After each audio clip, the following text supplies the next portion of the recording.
Israel और आतंकी संगठन हिजबुल्लाह के बीच अब लड़ाई आर पार की होती दिख रही है। हाल ही में हिजबुल्लाह के आतंकियों की पेजर और वॉकी टॉकी धमाके में हुई मौत के बाद इस आतंकी संगठन के प्रमुख ने इजराइल को धमकी दी थी। हम आपको एक बड़ी स्क्रीन के जरिए दिखाएंगे कैसे। ये देखिए, युद्ध का माहौल जो है वो तैयार हो गया है।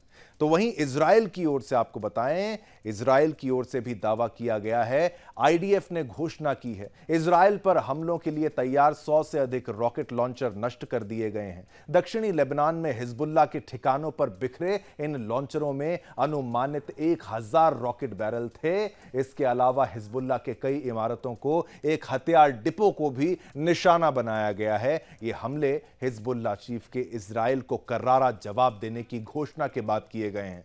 बता दें कि हिजबुल्लाह प्रमुख नसरुल्लाह ने इजराइल पर लेबनान में हिजबुल्लाह कार्यकर्ताओं के संचार उपकरणों को विस्फोट करके आरोप लगाया है कि विस्फोट कराए गए हैं। हिजबुल्लाह प्रमुख नसरुल्लाह ने हमलों को नरसंहार बताया है और इजराइल को बड़ा नुकसान पहुंचाने की चेतावनी दी है। हिजबुल्लाह प्रमुख ने यह दावा किया है कि इजराइल पर हमला किया जाएगा, चाहे वह जहां भी हमला करने की उम्मीद करे और जहां भी उसे उम्मीद ना हो। तो वहीं इजराइल के रक्षा मंत्री योएव गैलेंट ने चेतावनी दी कि देश युद्ध के एक नए चरण में प्रवेश कर रहा है, जिससे संकेत मिलता है कि संघर्ष जो पहले गाजा के आसपास केंद्रित था, अब लेबनान के साथ उत्तरी सीमा तक फैल रहा है। तो वहीं एक आंतरिक हिजबुल्लाह सैन्य खुफिया दस्तावेज से पता चला है कि पेजर और वॉकी टॉकी सहित संचार उपकरणों के विस्फोट होने से 879 सदस्यों की मौत हुई है। मरने वालों में 131 ईरानी,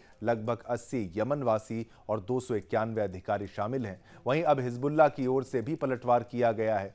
हिजबुल्लाह ने उत्तरी इजराइल में 140 मिसाइलें दागी हैं। तस्वीरें दिखाएंगे आपको। फिलहाल हिजबुल्लाह की ओर से किए गए मिसाइल हमलों को इजराइल को कितना नुकसान पहुंचा हुआ है, इस बारे में जानकारी नहीं है। यह हमला आतंकवादी संगठन के नेता नसरुल्लाह की ओर से इजराइल पर बड़े पैमाने पर बमबारी का बदला लेने की कसम खाने के एक दिन बाद हुआ है। इस बीच आईडीएफ ने इजराइल के लोगों को यह सलाह दी है, बम शेल्टरों के करीब रहने के लिए कहा गया है। इजरायली नागरिक बिना जरूरत सार्वजनिक जगहों पर इकट्ठा ना हो, यह कहा गया। तो ये शॉट्स आपको दोबारा दिखा रहे हैं कैसे पेजर जो थे वो फटे थे और ब्लास्ट यहां पर हुआ था। इलाके और समुदायों की सही तरीके से सुरक्षा के लिए कहा गया है।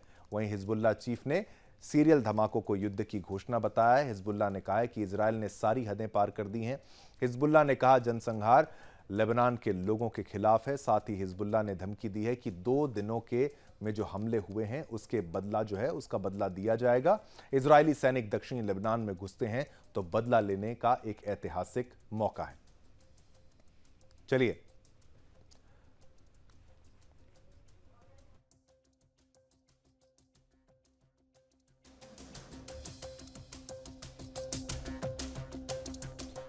आपने देखा किस तरीके से अब युद्ध की जो स्थिति है और भीषण होती जा रही है। हिजबुल्लाह भी रॉकेट मार रहा है, रॉकेट चला रहा है, तो इजराइल तो बिल्कुल कभी भी बख्शने के मूड में ना था, ना है और ना आगे होने वाला है।